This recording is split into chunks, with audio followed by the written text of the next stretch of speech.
हाँ जी दोस्तों। तो आज हमारी ट्रांसपोर्टेशन प्रॉब्लम की लास्ट क्लास है और इस क्लास के अंदर हमें इलस्ट्रेशन नंबर 25 करना है। और करीब मैं आपको ट्रांसपोर्टेशन प्रॉब्लम में 9 क्वेश्चन करा चुका। 9 क्वेश्चन, तो 9 क्वेश्चन बहुत होते हैं दोस्तों। अगर आप 9 क्वेश्चन ट्रांसपोर्टेशन प्रॉब्लम में कर रहे हो, सारे डिफरेंट यूनिक क्वेश्चन, तो इनफ है। ना तो आपको स्कैनर करने की जरूरत इसमें, ना ही आपको MTP RTP कुछ करने की जरूरत नहीं है। सिर्फ स्टडी मैट के 9 क्वेश्चन कर जाओ आप। ये बहुत ज्यादा इनफ है, इसी 9 में से आएगा, ये पक्की बात है। ठीक है। तो काफी स्टूडेंट कहते हैं कि प्रैक्टिस करने के लिए हम और सम्स करने लग जाते हैं, तो बेनिफिट नहीं है। इन्हीं 9 क्वेश्चन को बार बार करोगे तो इसी में से आएगा, तो आपको बेनिफिट बहुत होगा। ठीक है। तो इलस्ट्रेशन नंबर 25 आज की क्लास पूरी इस पे लगा देंगे। क्या कहता है इलस्ट्रेशन नंबर 25? कहता है the product of 3 plant, 3 plant है, F1 F2 और F3 are to be transport to 5 warehouses, W1 W2 W3 W4 W5। तो 3 प्लांट है और 5 वेयर हाउस है। प्लांट में प्रोडक्शन होती है, वेयर हाउस में उसको ट्रांसपोर्ट करना है। प्रोडक्शन होने के बाद हमें वेयर हाउस में रखना है। The capacity of the plant, demand of the warehouse and the cost of the transportation from one plant to various warehouse are indicate in the following table. कहता है अगर आप plant 1 से ware house 1 पे जाओगे तो 74 रुपए एक यूनिट पे 74 रुपए की कॉस्ट आएगी। प्लांट 1 से अगर वेयर हाउस 1 पे अगर आप जाते हो तो 1 यूनिट भेजने में 74 रुपए की कॉस्ट आएगी। ऐसी प्लांट 1 से अगर आप वेयर हाउस 2 में भेजोगे तो 56 पर यूनिट की कॉस्ट आएगी। ये 400 यूनिट का प्रोडक्शन करती है प्लांट 1, ये 500 यूनिट का प्लांट 2 और ये 600 यूनिट का। तो ये प्लांट की कैपेसिटी कितना प्रोडक्शन कर पाएगी। वेयर हाउस की डिमांड, मतलब वेयर हाउस कितना कैपेसिटी है वेयर हाउस की, 200 यूनिट रख सकती है, 280, 240, 360 और 320। अब इनका टोटल करा तो वेयर हाउस का जो टोटल आ रहा है, ये इसका टोटल है प्लांट कैपेसिटी का, और इसका जो टोटल है वो 1400 है। तो मतलब प्लांट की जो कैपेसिटी है वो ज्यादा है as compare to warehouse की कैपेसिटी। वेयर हाउस में ज्यादा से ज्यादा 1400 यूनिट रख सकते हैं, प्लांट की कैपेसिटी क्या है 1500। तो हम ज्यादा से ज्यादा कितने यूनिट बना सकते हैं? सिर्फ 1500 बनाना सही रहेगा या 1400 ही बनाए? अच्छा 1400 ही बनाओ, दोबारा समझे। एक 3 प्लांट की कैपेसिटी है 1500 यूनिट बनाने की, पर 3 प्लांट जब 1500 यूनिट बनाएगा तो जब ये वेयर हाउस में जाएंगे तो वेयर हाउस में ज्यादा से ज्यादा 1400 यूनिट ही रख सकते हैं। तो 100 यूनिट जो एक्स्ट्रा बनाओगे उसका कोई फायदा नहीं है, क्योंकि वो वेयर हाउस में नहीं जा सकती। ये बात क्लियर हो गई। तो हमें क्या करना चाहिए, भले ही प्लांट की 1500 कैपेसिटी है, हम ज्यादा से ज्यादा सिर्फ 1400 ही बनाए तो ठीक रहेगा। और क्योंकि 1400 बनाने का बेनिफिट यह है कि 1400 आपके पास 1400 ही वेयर हाउस की कैपेसिटी है, वहीं जा सकता है। तो इसलिए आप ज्यादा यूनिट ना बनाए। तो 100 यूनिट आप बना सकते हो, प्लांट पर बनाएगा नहीं, तो 100 यूनिट का डमी क्रिएट कर देंगे हम। ठीक है। कहता है find out the distribution plant product from the plant to warehouse at a minimum cost. What is the minimum cost? कहता है ऑप्टिमल डिस्ट्रीब्यूशन बनाइए, ऑप्टिमल डिस्ट्रीब्यूशन कॉस्ट निकालिए वो स्टेटमेंट, और उसमें कॉस्ट सबसे मिनिमम क्या होगी वो भी बताइए। Is there any surplus capacity of the plant? So if so, हाँ होगी, बिल्कुल होगी, क्योंकि 1500 की कैपेसिटी है तीनों प्लांट को मिलाकर, और वेयर हाउस की डिमांड सिर्फ 1400 है। तो किस प्लांट में सरप्लस कैपेसिटी होगी? उस प्लांट में सरप्लस कैपेसिटी होगी जहां पर डमी आएगा, देखना आप। ठीक है। इफ सो अगर है, in which plant should be associate that surplus capacity, और किस प्लांट पे वो कैपेसिटी होगी जहां डमी आएगा उस प्लांट पे होगी। Is there is any alternative solution for optimal solution achieve? और कोई दूसरा सोल्यूशन है कि हम ऑप्टिमल सोल्यूशन अचीव कर पाए? हाँ, दूसरा सोल्यूशन होगा। देखो इस क्वेश्चन को करते हैं, और ये क्वेश्चन सबसे बेस्ट क्वेश्चन है अभी तक का। ठीक, आओ सर स्टार्ट करते हैं इस क्वेश्चन को। तो हम क्वेश्चन नंबर कर रहे हैं 25,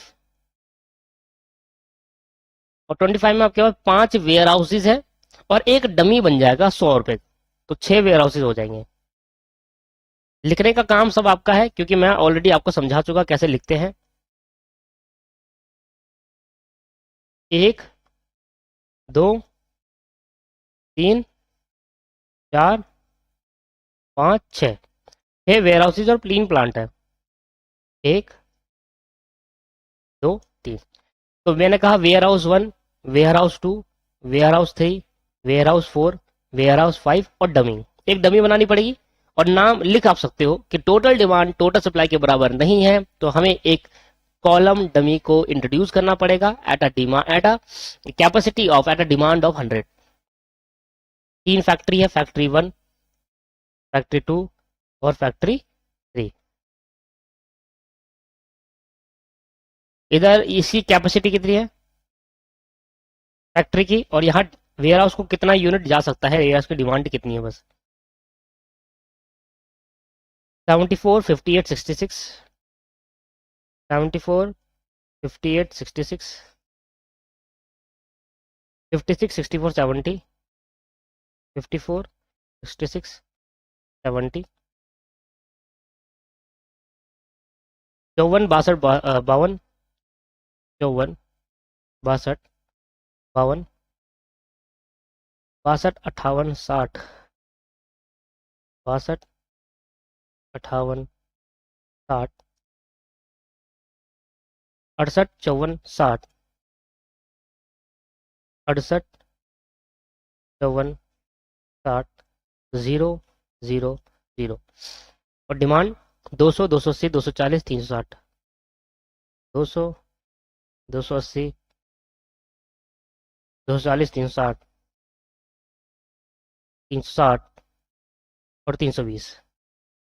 और यहाँ कितनी बचेगी 100, क्योंकि कैपेसिटी इधर कितनी है 15, 1500, 400, 500, 600, 400, 500, 6, 4, 10 और 5, 1500। और इन सभी को मिलाकर 1400 तो आ रहा था, 100 और डमी बना दी तो 1500, 1500 बराबर आकर टोटल डिमांड टोटल सप्लाई के बराबर आ गया। अब इधर लगाएंगे वोगल अप्रोक्सीमेशन मेथड।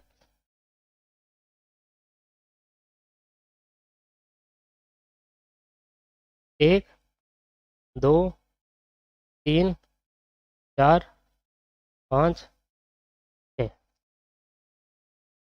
एक, दो, तीन, चार, पाँच, छः। ये हो गया सर आपके पास कॉलम डिफरेंस, और यहाँ हो गया आपके पास रो डिफरेंस।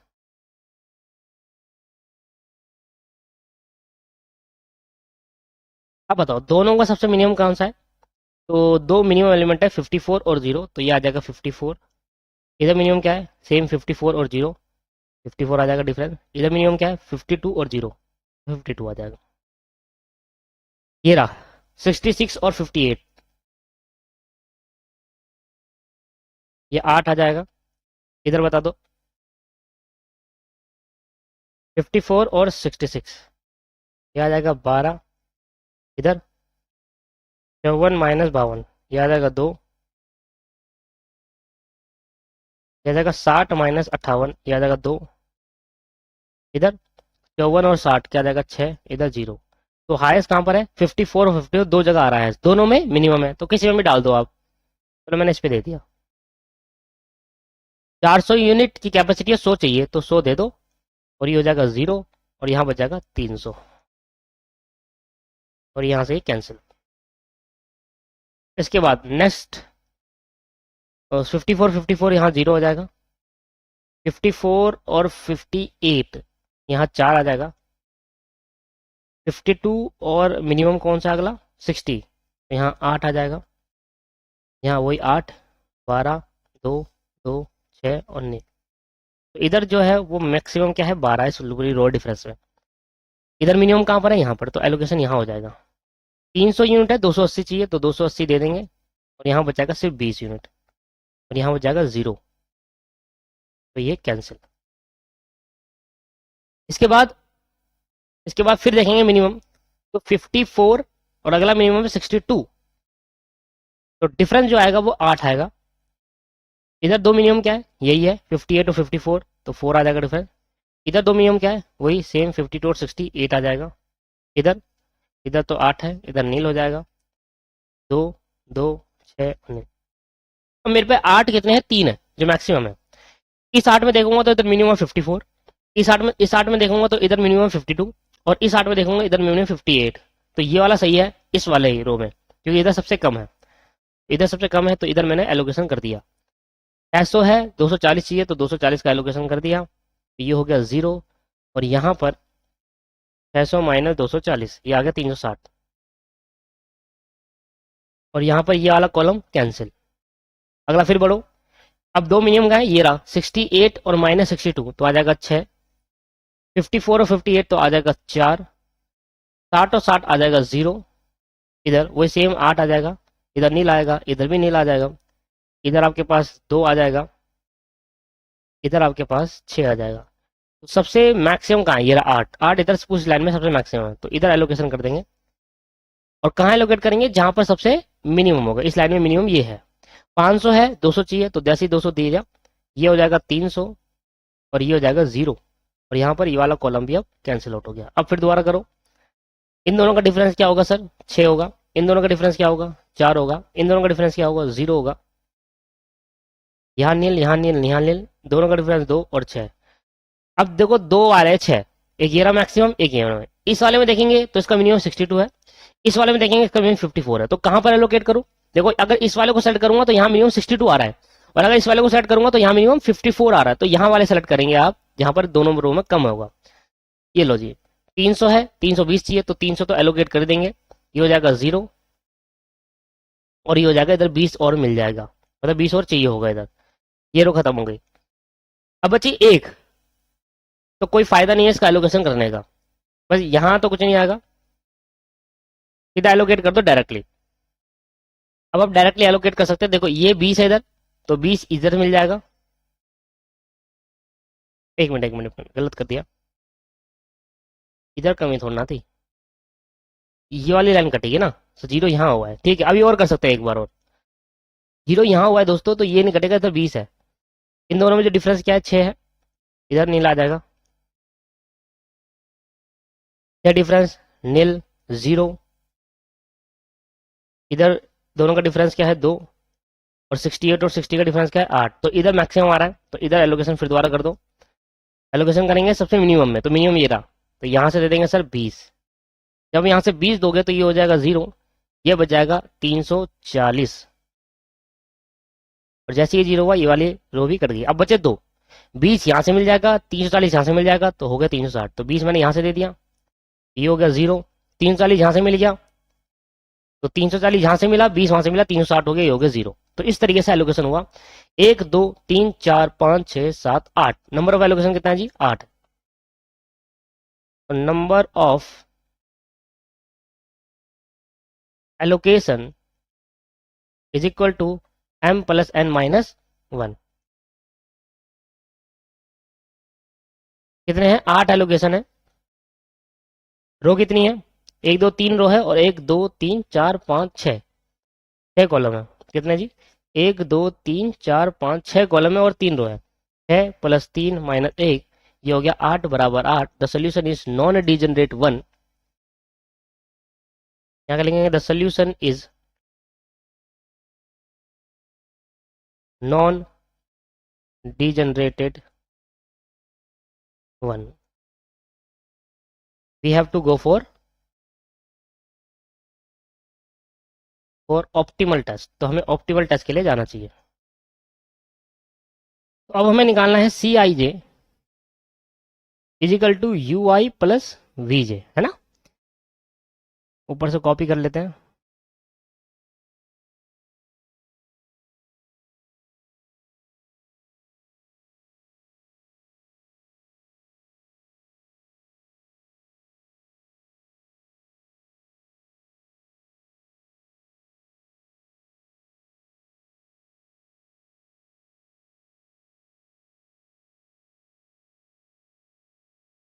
जल्दी से बनाइए दोस्त, आपको तो बनाना पड़ेगा।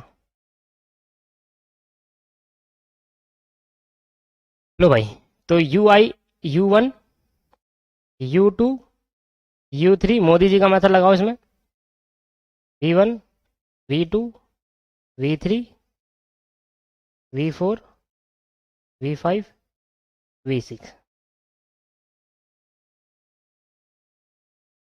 अच्छा, मोदी मेथड क्या है, ये मोदी मैंने आपको पिछली बार ही बताया, MO4 मॉडिफाइड, और DI फॉर डिस्ट्रीब्यूशन मेथड। बेचारे को मोदी जी से बहुत प्यार था, तो मॉडिफाइड डिस्ट्रीब्यूशन मेथड, पूरा नाम क्या है इसका, मॉडिफाइड डिस्ट्रीब्यूशन मेथड। मोदी से प्यार था, बेचारे ने मोदी लिख दिया, MO का मो बना दिया। MD भी तो लिख सकता है, MD मेथड, मॉडिफाइड डिस्ट्रीब्यूशन। बेचारे को मोदी जी से प्यार था। चलो जी, तो यहाँ पर पॉलिटिक्स नहीं करेंगे भाई। हाँ, तो यहाँ पर आपके पास UI VI GL निकलना है, ठीक है। मोदी जी को हटा देते हैं अब। तो अब मुझे बताओ सबसे ज्यादा एलोकेशन कहां पर है, इधर है, कर लो, इसको लेट कर लो 0। इधर भी वैसे तो 54 में से 0 जाएंगे क्या बचेगा, 62 में से 0 जाएंगे क्या बचेगा, 62। जीरो में से जीरो जाएंगे, जीरो बचेगा। 52 में से 62 जाएंगे, -10 बचेगा। 60 माइनस माइनस 10 प्लस 70 आ जाएगा। 60 माइनस 10 प्लस 70 आ जाएगा। और 58 ये कहाँ से आएगा, यहाँ से आएगा। 54 में से 70 जाएंगे तो क्या बचेगा, 54 माइनस 70 दैट्स -16। और 58 प्लस 16 हो जाएगा तो 74। तो इस तरीके से आपका ये निकला। डेल्टा आई जे निकालो जी। Delta I J is equal to C I J minus U I plus V J. तो डेल्टा आई जे कितना है, 74, 54, 68, 74, 54, 68, 54, 68, 60, 62, 58, 66, 62, 58, 0, 67, 70, 0, 66, 70। अरे इधर आप लिख लेना दोस्त, 70। और ये आपके पास यहाँ पर 0 लास्ट में, माइनस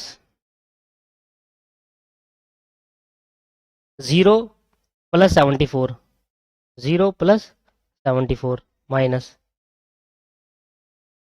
54, 0 प्लस 62, 0 प्लस 62। नेगेटिव आना ही था दोस्तों, ये इतना बड़े नंबर थे। 68, 0 plus 70, 0 plus 70 minus 66, minus 16 plus 54, minus 16 plus 54, 62 minus 16 plus 62, minus 16 plus 62, 58 minus 16 plus 70, minus 16 plus 70, 0 minus 16 plus 0, minus 16 plus 0। इधर -10 प्लस 74, -10 प्लस 74। इधर 70 -10 प्लस 54, -10 प्लस 54। और लास्ट 0 -10 प्लस 0, -10 प्लस 0। तो -10 माइनस क्या हो जाएगा, प्लस का 10। इधर 54 में से 10 जाएंगे, क्या बच जाएगा भाई, 54 में से 10 जाएंगे 44, 70 में से 44 जाएंगे तो बच जाएगा 26 पॉजिटिव का। 66 में से 64 जाएंगे तो क्या बचेगा, है ना, 2 बच गया पॉजिटिव का। माइनस और माइनस माइनस क्या हो जाएगा, प्लस 16 आ जाएगा। 70 में से पहले 16 घटाएंगे, 70 माइनस 16 यह आ जाएगा 54। और 58 में से माइनस करेंगे 54 तो प्लस का 4 आ जाएगा। 62 में से 16 घटाओ, 46 आया। और 62 में से 46 जाएंगे तो क्या बचेगा, प्लस का 16। इधर 54 में से पहले 16 घटाएंगे और 38 आया, 66 माइनस कर देंगे 38 में से तो 28 आया पॉजिटिव का। 68 में 70 जाएंगे तो क्या होगा, माइनस का 2। 54 में से 62 जाएंगे, क्या बचेगा, माइनस का 8। और 74 में से 74 जाएंगे 0। तो इसमें जो हाईएस्ट नेगेटिव नंबर है वो ये वाला, हाईएस्ट नेगेटिव नंबर। और ये कहां पर आता है, डेल्टा 54 कहां था, यहां पर। तो डेल्टा रो 1 कॉलम 3, तो रो 1 कॉलम 3 में, रो 1 कॉलम 3। तो ये आपके पास हाईएस्ट नंबर है यहाँ पर। इस पे आप अब प्लस एक्स माइनस एक्स कर देंगे। ये देखो, ये मैंने करा प्लस एक्स, यहां से मैं यहां जा सकता हूं, ठीक है, फिर यहां से यहां मुड़ सकता हूं, फिर यहां से ऊपर जा सकता हूं, और फिर यहां से यहां मुड़ सकता हूं। तो पहले मैं इधर चले गया, फिर इधर चले गया, फिर इधर चले गया, और फिर वापसी इधर आ गया। तो ये हो गया प्लस एक्स, यहाँ हो गया माइनस एक्स, फिर हो गया प्लस एक्स, और फिर हो गया माइनस एक्स। क्लियर। तो ये इधर इधर से नहीं ये कर सकते थे, इधर से भी नहीं हो पाता, सिर्फ यही एक तरीका था यहाँ पर लूप बनाने का। तो क्लोज लूप बन गया। क्लोज लूप बन गया तो जहां माइनस है इधर और इधर, तो वैल्यू ऑफ एक्स निकल जाएगी। वैल्यू ऑफ एक्स क्या होगा, मिनिमम ऑफ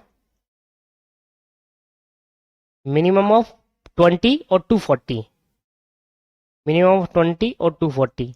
तो एक्स की वैल्यू आ गई सर 20। अब दोबारा करते हैं।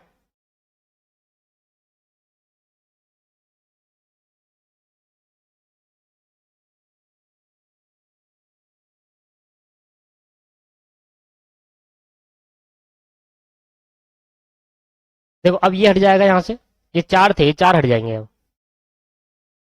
पहले था प्लस एक्स, तो यहाँ पर मैं ऐड कर दूंगा 20 प्लस एक्स, फिर था नेगेटिव एक्स, तो यहाँ 240 था, तो 20 माइनस कर देंगे तो 220 हो जाएगा। अब यहाँ पर यहाँ था 340, तो 20 ऐड कर देंगे तो हो जाएगा 360, और यहाँ था 20, तो 20 माइनस करेंगे तो 0 हो जाएगा। तो अब इस तरीके से बन जाएगा प्रोसेस। दीवार देखते हैं एक बार। यहाँ 20 ऐड करूंगा तो 54 में 20 ऐड हो जाएगा, ये लो भाई 20 ऐड। यहाँ 20 माइनस करूंगा, क्योंकि माइनस है 20 माइनस करेगा तो 0 हो जाएगा। 240 में 20 ऐड करूंगा तो 20 माइनस करूंगा तो 220 हो जाएगा, और 340 में 20 ऐड करूंगा तो 360 हो जाएगा। और इस तरीके से आपका ये बना। फिर निकालो u1, u2, u3, v1, v2, v3, v4, v5 और v6। तो हाईएस्ट नंबर कहां पर है सर? यहां पर दिख रहा है, ऊपर है, तो आप इसको लेट कर सकते हैं। तो 0 इसको ले तो ये 54 आ गया, ये भी 54 हो गया, ये 0 तो ये 0 हो गया। 52 में से 54 जाएंगे तो क्या बचेगा -2। 60 में से प्लस 2 होगा तो 62 बच जाएगा। 60 प्लस 2 क्या हो जाएगा 62 हो जाएगा। 54 में से 62 जाएंगे तो -8 बचेगा। ये तो आया -8, और -8 प्लस 8 ये आ गया 64। ठीक है, -58 में माइनस करेंगे -8 तो प्लस हो जाएगा ना, तो 58 प्लस 8 इजिकल टू 64। और इस तरीके से आपका नंबर हो गया। फिर हमारे निकालो delta I J. Delta I J equal to C I J minus U I plus V J. 74, 62, 68, 74, 62, 68, 66, 62, 58, 66, 62, 58 और 0, 66, 70, 0, 66, 70, 0 माइनस।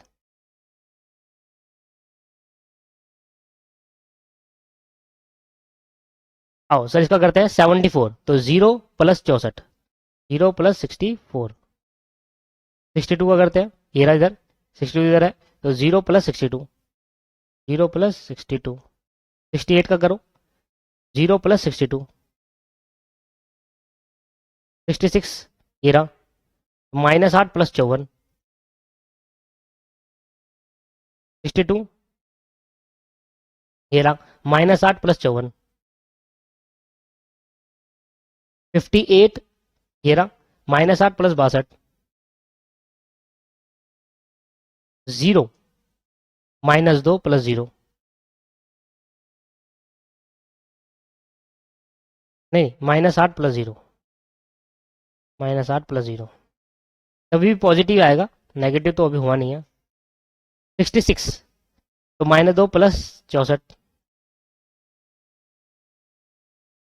-2 प्लस 54 आ गया सर, पॉजिटिव आ गया। -2 प्लस 54, 0, -2 प्लस 0 सर आ गया पॉजिटिव। ये आपके पास सर सारे एलिमेंट पॉजिटिव आ गए, सॉल्व कर सकते हो वैसे। 2 आ गया माइनस, 54 में से 2 जाएंगे तो क्या बचेगा भाई 52, और 70 में से फिर 52 जाएंगे क्या बचेगा 18। 66 में से 62 माइनस करेंगे तो प्लस का 4 आ जाएगा। -8 माइनस माइनस क्या हो जाएगा +8 हो जाएगा। पहले 62 में से 8 जाएंगे 54, 54 58 में से 54 जाएंगे 4 बच जाएगा। 54 में से -8 होगा तो 46 -62, ये प्लस का 16 आ जाएगा। तो सारे एलिमेंट पॉजिटिव आ रहे हैं दोस्त। 74 में से 64 गए 10, 62 में से 62 गए 0, 68 में से 62 गए 6, 54 में से 8 गए 46 -66, ये आ गया प्लस का 20। All element of delta I J is positive या non negative. All element of delta I J is non negative. all element of delta ij is non-negative. So the improve basic feasible solution, तो improve feasible solution is optimal, solution is optimal. तो जो improve solution है वो क्या है, optimal है। Statement बना देंगे अब, statement of optimal distribution cost, optimal distribution cost. इसका मतलब क्या होता है, statement of optimal distribution cost का मतलब है कि ऑप्टिमल डिस्ट्रीब्यूशन भी है और ऑप्टिमल कॉस्ट भी आएगी, कॉस्ट भी कम से कम आएगी और डिस्ट्रीब्यूशन भी बढ़िया होगा। तो प्लांट से कहां को जाएंगे, प्लांट से वेयर हाउस को, कितनी क्वांटिटी में,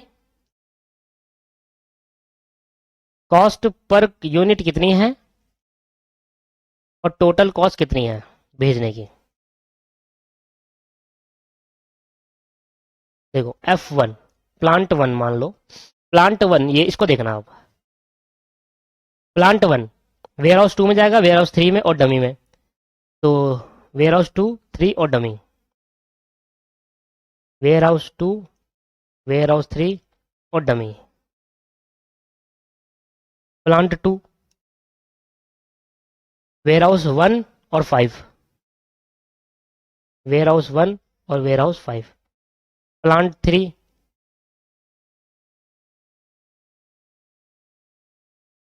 वेयर हाउस 3, 4, 5, 3 कॉलम 4 और 5, warehouse 3, warehouse 4 and warehouse 5। अच्छा क्वांटिटी बताओ, 280, 20, 100, 200, 280, 20, 100, 200, 300, 220, 360, 20, 300, 220, 360 और 20। ठीक है, अब इसका जो कॉस्ट है, ये है इनकी कॉस्ट, तो 54, 54, 0, 58, 54, 54, 54, 0, 58 एंड 54, 52, 60, 60, 52, 60, 60। अब कर देंगे मल्टीप्लाई और आगे आपका ऑप्टिमल डिस्ट्रीब्यूशन और optimal cost, 280 multiply by 54, 15,120, 20 multiply by 54, यह है 1080, 100 मल्टीप्लाई बाय 0, ये आ गया 0, 200 मल्टीप्लाई बाय 58, ये आ गया 11,600, 300 मल्टीप्लाई बाय 54, ये आ गया 16,200,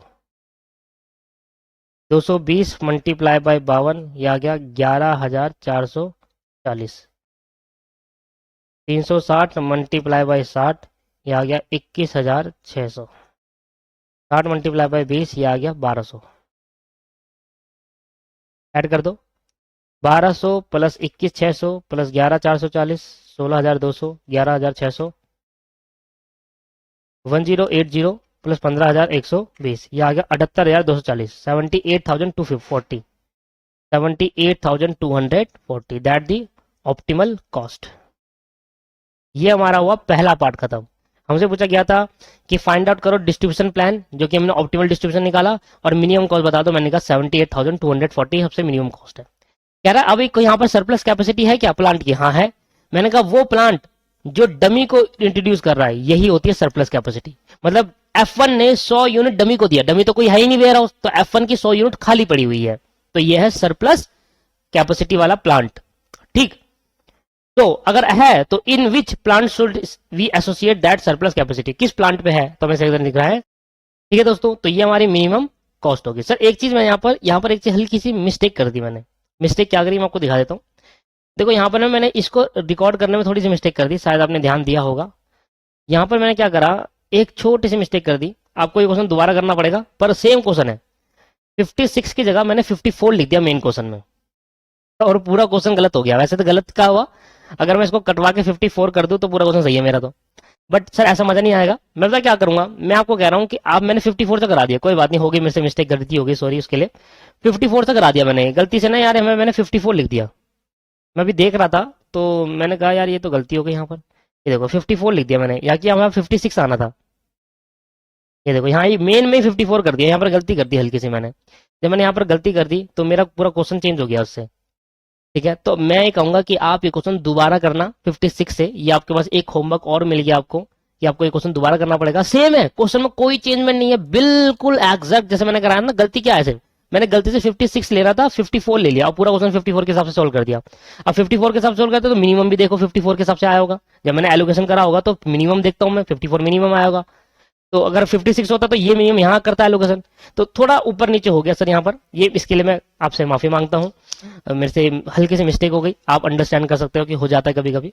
अब सर मैं ये नहीं चाहता कि मैं दोबारा इस वीडियो को डिलीट करूं और मैं दोबारा रिकॉर्ड करूं सेम चीज। मन नहीं करता सर, आप खुद ही पता है, एक चीज पढ़ने का एक चीज पढ़ाने का, हम तो 10-10 बार एक चीज पढ़ाते हैं, अब वो चीज दोबारा पढ़ा के हमारा बोर हो जाता है। तो कृपया करके आपके पास एक होमवर्क है, ये मेरी आपसे रिक्वेस्ट है कि 56 के अकॉर्डिंग करना। और जब आप 56 के अकॉर्डिंग करेंगे तो आपकी जो मिनिमम कॉस्ट आएगी वो 78,800 आएगा एज पर स्टडी मटेरियल। 56 के हिसाब से करोगे तो आपकी आएगी 78,800, ये आ जाएगा। ठीक है, जब आप 56 के हिसाब से करोगे तो कृपया करके मेरी एक रिक्वेस्ट है आपसे कि 56 के हिसाब से कर लेना और 78,800 की आप मिनिमम कॉस्ट ले आना। बाकी ओवरऑल पूरा क्वेश्चन सही है, मतलब और कोई गलती नहीं है क्वेश्चन के अंदर। अगर 56 के हिसाब से करोगे तो आपका आंसर पक्का आ जाएगा। ठीक है, तो आपके लिए होमवर्क है कि आप इस क्वेश्चन को, जो मेरे से मिस्टेक हो गई है, इस क्वेश्चन को आप 56 के हिसाब से कर लीजिएगा। मैंने यहाँ गलती से 54 कर दिया, और देख लेना कहीं मिस्टेक हुई तो नहीं है। ठीक है, ये देखा, एक छोटी सी मिस्टेक आपको पूरा क्वेश्चन गलत कर सकती है। दूसरा पॉइंट कह रहा है, ध्यान देना, दूसरा पॉइंट कह रहा है कि कहीं किसी प्लांट में सरप्लस कैपेसिटी है, the plant F1 has a surplus capacity, plant F1 has a surplus capacity of 100 unit. Plant F1 की सरप्लस कैपेसिटी है 100 यूनिट की। ठीक है जी, तो यहां पर ये plant 1 has a surplus capacity of 100 unit, तो प्लांट 1 के पास क्या है, 100 यूनिट की सरप्लस कैपेसिटी है। आगे कह रहा है, is there any alternative solution of optimum solution achieved in, कहता है ये सोल्यूशन जो आपके पास ये आया ना 78,240, क्या दूसरा तरीका है 78,240 लाना, कोई और ऑप्टिमल चीज है? अभी हमने क्या करा, ध्यान देना। मैंने यहाँ पर जब मैंने लूप कंस्ट्रक्ट करा था, ध्यान सुना, मैंने जब यहाँ पर लूप कंस्ट्रक्ट करा था, तो लूप कंस्ट्रक्ट करने के लिए मैंने क्या करा था, मैंने यहाँ पर लूप कंस्ट्रक्ट करा, मैंने लूप बनाया, बनाने के बाद मैंने 20 को इधर भेज दिया, ये 0 हो गया। यहाँ 240 से माइनस करा तो 220 हो गया, यहाँ 360 हो गया। जब मैंने लूप बनाया, लूप बनाने के बाद जब मैंने चेंज करा, और चेंज करने के बाद जब मैंने UI डेल्टा आई निकाला तो सारे पॉजिटिव आ गए। ठीक, बट अगर आपके पास अल्टरनेटिव सोल्यूशन ये है, अल्टरनेटिव सोल्यूशन का मतलब कोई और ऑप्टिमल है। अभी क्या मतलब, अभी ये मतलब हुआ कि देखो, फैक्ट्री 1 से वेयरहाउस 2 में, मतलब प्लांट 1 से वेयरहाउस 2 में 280 यूनिट जाएगी, प्लांट 1 से वेयरहाउस 3 में 20 यूनिट जाएगी। एक और सोल्यूशन है इसका, अगर आप ये वाला ना फॉलो करो कि प्लांट 1 से वेयरहाउस 2 में 280, प्लांट 1 से वेयरहाउस 3 में 220 यूनिट जाएगी, प्लांट 1 से डमी में 100 यूनिट जाएगी, प्लांट 2 से 300, और प्लांट 3 से वेयरहाउस 3 में 220 यूनिट जाएगी, यहाँ से प्लांट 3 से वेयरहाउस 4 में 360 यूनिट जाएगी। कह रहा है ये जो आपने ऑप्टिमल डिस्ट्रीब्यूशन बनाया, ऐसे ही कोई दूसरा ऑप्टिमल डिस्ट्रीब्यूशन अल्टरनेट सोल्यूशन हो सकता है? मैंने कहा हाँ हो सकता है। और कैसे पता लगेगा? देखो, अगर आप ना इससे जो प्रीवियस आपने लूप कंस्ट्रक्ट करा था, अगर आप ये लूप को चेंज ना करो और उस बेसिस पर निकालो, तो आपकी जो कॉस्ट आएगी वो उतनी ही रहेगी 78,240। मतलब क्या कहने की समझ कर रहा हूं कि अगर आप लूप, अल्टरनेटिव सोल्यूशन कैसे पता चलेगा, जब आपने लूप कंस्ट्रक्ट करा था उसके बाद जब आपने चेंज करा, अगर आप चेंज नहीं करते तो चेक करो कि आपकी मिनिमम आ रही नहीं आ रही, और अगर आप चेंज कर दिया तब आपने देखा मिनिमम। देखो यहां पर लूप कंस्ट्रक्ट करा, अगर मैं लूप कंस्ट्रक्ट नहीं करता और यही यूनिट रखता, यही वाली यूनिट रखता, तो क्या मेरी कॉस्ट ऑप्टिमल आती? तो चेक करेंगे, अगर आपके पास ऑप्टिमल आ गई तो आपके पास अल्टरनेटिव सोल्यूशन है, अदरवाइज नहीं है। इसको पहले एक बार आप वैसे कैलकुलेट कर लोगे कि 280 मल्टीप्लाई बाय 54, 20 मल्टीप्लाई बाय 60। मैं समझाने की क्या कोशिश कर रहा हूं, अल्टरनेटिव सोल्यूशन चाहते हैं कि क्या दूसरा तरीका है, मैं अगर फैक्ट्री 1 से वेयरहाउस 2 में 280 भेजूं और फैक्ट्री 1 से वेयरहाउस 3 में कुछ ना भेजूं, ये वाला भेजूं वेयरहाउस 4 में 20 यूनिट, क्या मेरा ऑप्टिमल सोल्यूशन आएगा? क्या इससे मेरा ऑप्टिमल सोल्यूशन आएगा? मैंने कहा हाँ आएगा, देखना। ये आपको चेक करना पड़ेगा दोस्तों, आएगा नहीं आएगा करके। अभी हम चेक करते हैं फिर दोबारा, यही वाला कॉपी कर लेता हूं दोबारा।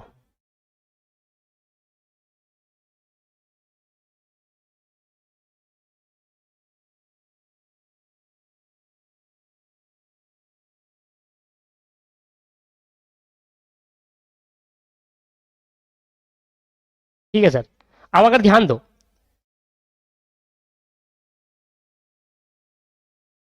मैंने कहा यहां पर मेरा तीसरा पॉइंट है अल्टरनेटिव।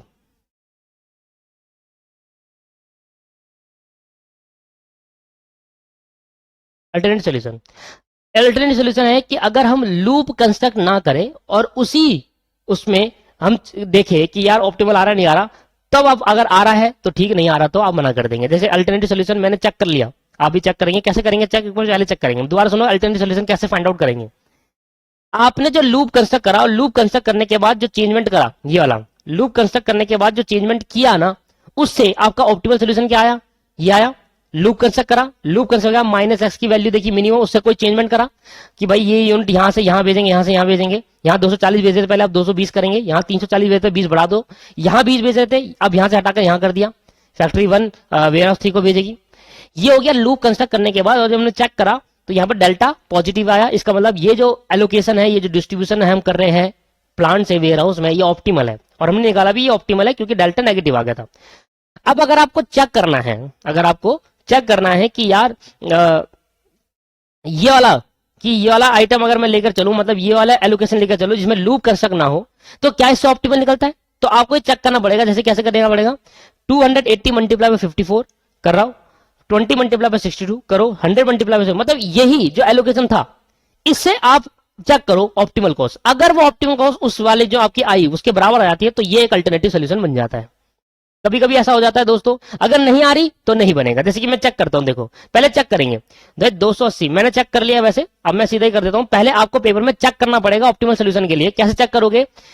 जहां लूप कंस्ट्रक्ट किया था, अल्टरनेटिव सोल्यूशन निकालने के लिए आपको क्या चेक करना पड़ेगा? जो लूप कंस्ट्रक्ट करा था, अगर वो लूप कंस्ट्रक्ट नहीं करते, पहले वाला ही एलोकेशन रहता, क्या उसमें जो कॉस्ट आती वो ऑप्टिमल होती? वो चेक करेंगे। देखो 280 मल्टीप्लाई बाय 54 करो, 20 मल्टीप्लाई बाय 60 करो, इससे जो एलोकेशन हो इससे आप निकालो कॉस्ट। फिर देखो अगर आपके पास वो बराबर आ गई, जो आपकी ऑप्टिमल कॉस्ट आई थी उसके बराबर आ गई, इससे निकालने पर जो कॉस्ट आएगी वो इसके बराबर आ जाती है इसके, तो ये वाला ऊपर जो एलोकेशन है विदाउट लूप कंस्ट्रक्ट वो अल्टरनेटिव सोल्यूशन बन जाएगा। अगर नहीं आएगी तो there is no alternative solution.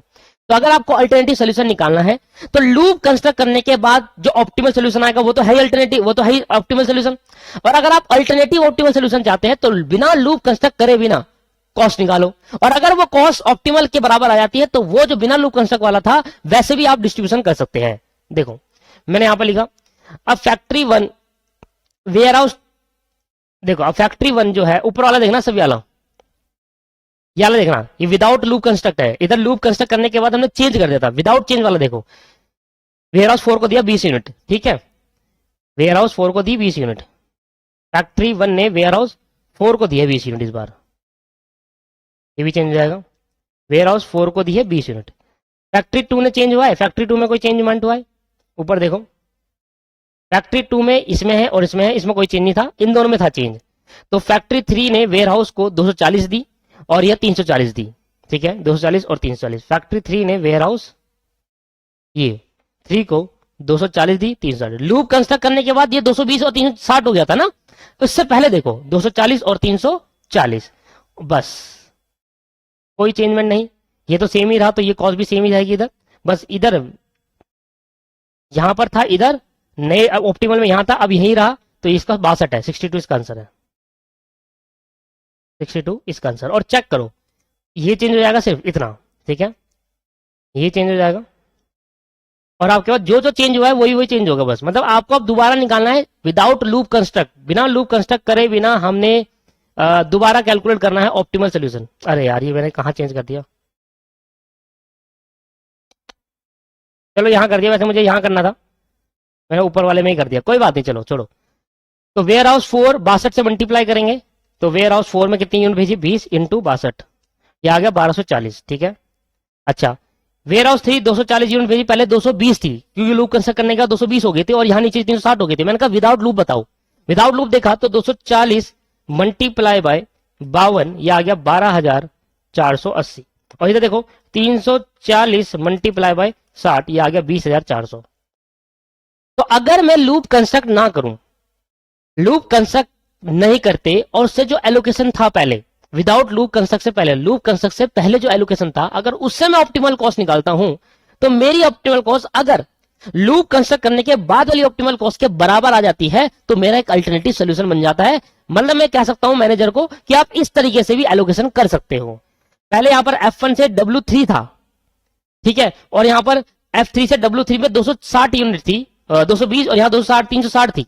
ये लूप कंस्ट्रक्ट करने के बाद वाला था और मेरी ऑप्टिमल कॉस्ट आई थी 78 अब मैं लूप कंस्ट्रक्ट से पहले का देखता हूं, और अगर पहले का जब मैंने देखा लूप कंस्ट्रक्ट करने से पहले का अगर मैंने एलोकेशन देखा और उससे मैंने कॉस्ट निकाली और अगर वो कॉस्ट ऑप्टिमल के बराबर आती है तो ये एक अल्टरनेटिव सोल्यूशन बन सकता है।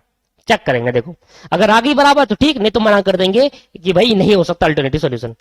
15 120 1240 11600 16200 12480 20400 1200 78,240 आपका करेक्ट आंसर आ गया। देखो इसका मतलब क्या है, ये वैसे यहां लिखना था, मैंने गलती कर दी, वैसे यहां आना था, ठीक है।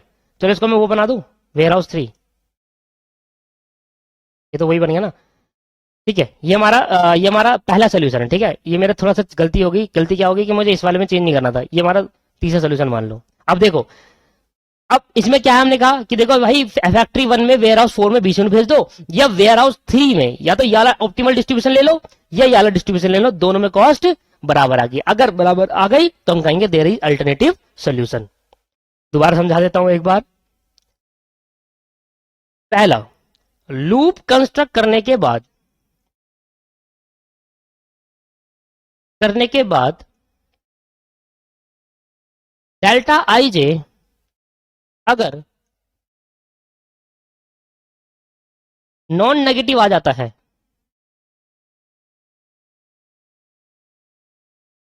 है, तो उस एलोकेशन से, तो आफ्टर लूप एलोकेशन से, मतलब तो लूप करने के बाद, लूप कंस्ट्रक्ट करने के बाद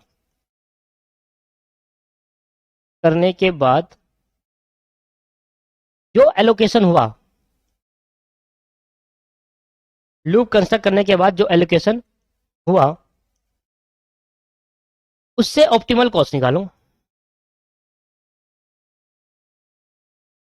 उससे ऑप्टिमल कॉस्ट निकालो। और अगर आपको अल्टरनेटिव सोल्यूशन चाहिए, मैं बता रहा हूं लिखना जरा, और अगर आपको अल्टरनेटिव सोल्यूशन चाहिए तो लूप कंस्ट्रक्ट से पहले लिख देता हूं, और अगर आपको जानना है, ऐसे लिखो, अगर आपको जानना है कि कोई अल्टरनेटिव सोल्यूशन है, कोई दूसरा सोल्यूशन है कि हम इस फैक्ट्री से वेयर हाउस 3 में ना करके 4 में भेजे, तो कोई है दूसरा सोल्यूशन, कोई अल्टरनेटिव डिस्ट्रीब्यूशन है, कोई दूसरा सोल्यूशन है ऑप्टिमल। और अगर आपको जानना है कि कोई दूसरा सोल्यूशन है ऑप्टिमल, तो आपको क्या करना पड़ेगा, लूप कंस्ट्रक्ट से पहले जो एलोकेशन हुए थे उससे ऑप्टिमल कॉस्ट निकालो। और अगर ये ऑप्टिमल कॉस्ट लूप कंस्ट्रक्ट के बाद वाली ऑप्टिमल कॉस्ट के बराबर आ जाती है, लूप कंस्ट्रक्ट के बाद वाली ऑप्टिमल कॉस्ट के बराबर आ जाती है,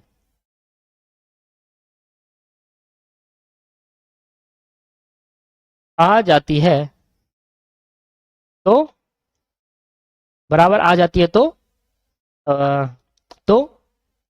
ये ऑप्टिमल सोल्यूशन हो जाएगा। तो ये ऑप्टिमल अल्टरनेटिव सोल्यूशन